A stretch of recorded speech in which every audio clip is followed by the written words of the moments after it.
Assalamualaikum warahmatullahi wabarakatuh.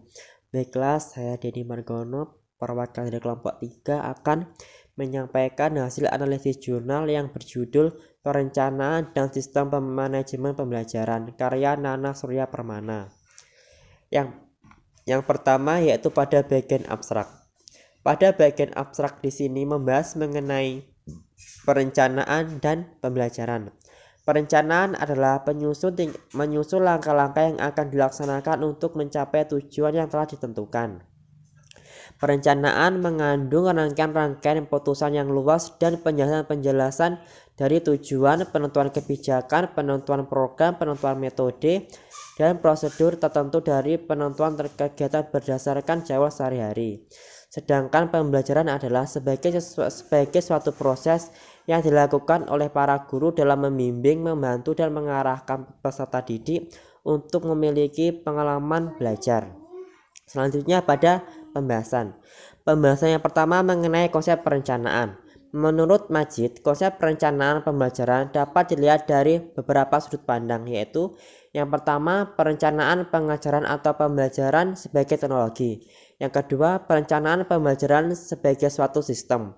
Yang ketiga, perencanaan pembelajaran atau pengajaran sebagai sebuah disiplin.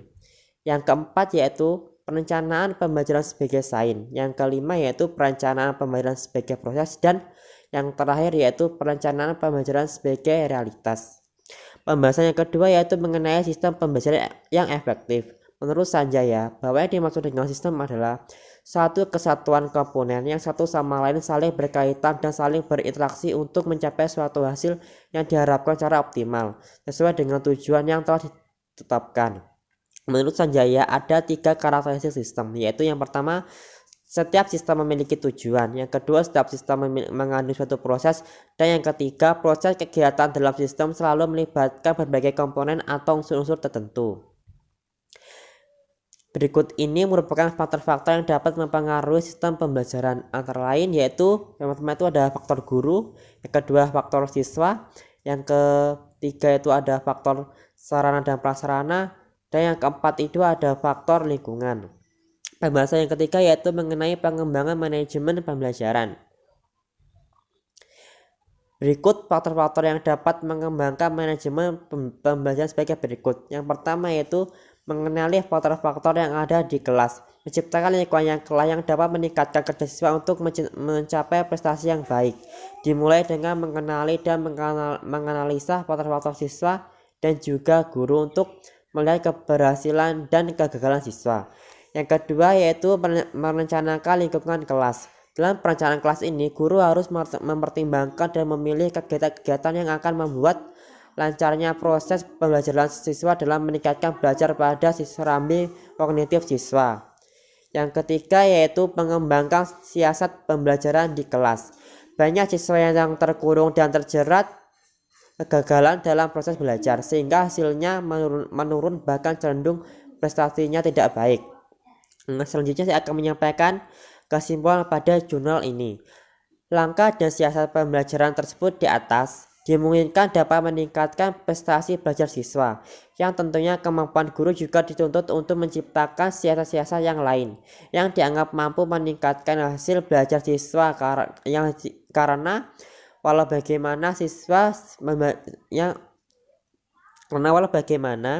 siasat pembelajaran di kelas merupakan faktor yang dapat membantu terciptanya proses pembelajaran yang menyenangkan sehingga siswa terdorong motivasinya untuk terus belajar dengan baik. Selanjutnya yaitu kelebihan pada jurnal ini. Kelebihan dari jurnal ini yaitu menjelaskan dengan rinci apa itu konsep perencanaan, sistem pembelajaran efektif, dan pengembangan manajemen pembelajaran.